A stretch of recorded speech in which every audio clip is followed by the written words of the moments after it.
अपने भविष्य को जानने वालों की इतनी भीड़ जुटती है कि कारोई की पहचान ही अब ज्योतिष की नगरी बन गई है। राजस्थान की ज्योतिष नगरी कारोई को कहा जाता है। कहते हैं कि कर्म ही पूजा है और जैसा कर्म करते हैं फल भी वैसा ही मिलता है। लेकिन कर्म से इतर कई लोगों की मान्यता है कि भाग्य भी जीवन में बड़ी भूमिका निभाता है। ऐसे ही मान्यताओं के साथ अपने कल को लेकर उत्सुकता रखने वाले ज्योतिष में भरोसा करते हैं और ज्योतिषियों की सलाह लेते हैं। ऐसे लोगों के लिए राजस्थान में एक खास मुकाम है ज्योतिष नगरी कारोई। भीलवाड़ा जिले के इस छोटे से कस्बे में अपने भविष्य को जानने वालों की इतनी भीड़ जुटती है कि कारोई की पहचान ही अब ज्योतिष की नगरी में बन गई है। ज्योतिष नगरी कारोई के एक नहीं अनेक घरों में भृगु संहिता के जरिए लोगों का भविष्य बांचने की प्रक्रिया चल रही है। एक ही परिवार से निकले ज्योतिषियों के यहाँ हर सप्ताह कम से कम 20,000 लोग अपने भविष्य का हाल जानने आते हैं। इन भविष्य चिंतकों में बड़े नेताओं से लेकर हर स्तर के नेता, अभिनेता, अफसर और कार्यकर्ता शामिल हैं। ये गांव पूरा विश्व विख्यात ज्योतिष नगरी से जाना जाता है। यहाँ से छोटे से लेके बड़े तक सारे ज्योतिष काम करते हैं और देश विदेशों से लोग यहाँ ज्योतिष के नाम से आते हैं। ये हमारा साड़ा विधानसभा क्षेत्र में कारोई ग्राम जो एक ऐसा है जो इधर पूरे भारत के सारी जनता आती है और हमारे इधर पंडितों में बहुत विशेषता है।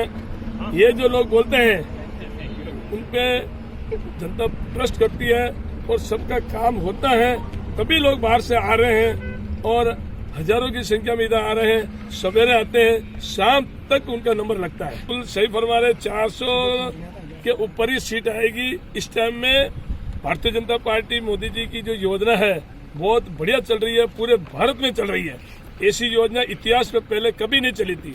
और हमारे भारतीय जनता पार्टी के जो संगठन का कार्यकर्ता, प्रत्येक कार्यकर्ता बूथ से लेकर पन्ना प्रमुख से लेकर ऊपर तक कार्यकर्ता सब हमारे इस पार्टी के जो संगठन में काम में सभी जुड़ गए हैं।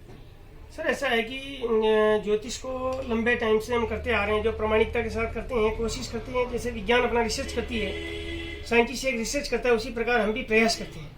और आम जनमानस की जो समस्याएं होती है, जो क्रिटिकल से क्रिटिकल या मुश्किल से मुश्किल समस्याएं होती है, उसको सुगमता पूर्वक ज्ञान विज्ञान के माध्यम से सरलता पूर्वक उसको निवारण करने की कोशिश करते हैं।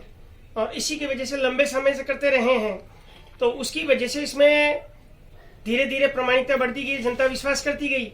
और ऐसे करके जो गांव का नाम है वो कारोई था, उससे धीरे धीरे नाम पब्लिक के मुंह पे आते आते आम जनमानस के नाम पे आते आते ज्योतिष नगरी कारोई बोलने लगे। तो सबसे पहल कैसे हुई सर इस नगरी में? देखिए, ज्योतिष के आधार पे हुई, हमारा कोई और तो आधार था नहीं। हमारा केंद्र बिंदु था कि ज्योतिष और ज्ञान विज्ञान से सभी का भला हो, उसके माध्यम से हमने प्रयास किया। जो हमारे बाप दादा भी करते हैं, हम भी कर रहे हैं।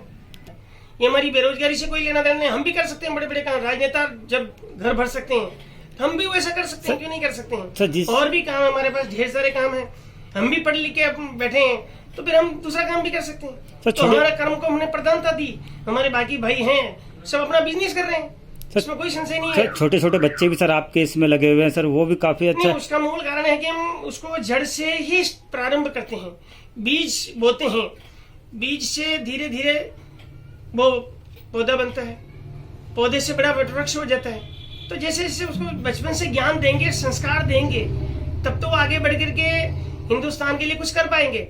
जब संस्कार विहीन होगा तो फिर वो आगे जाकर के पत्थर फेंकेगा, इसके आगे कुछ कर नहीं सकता है।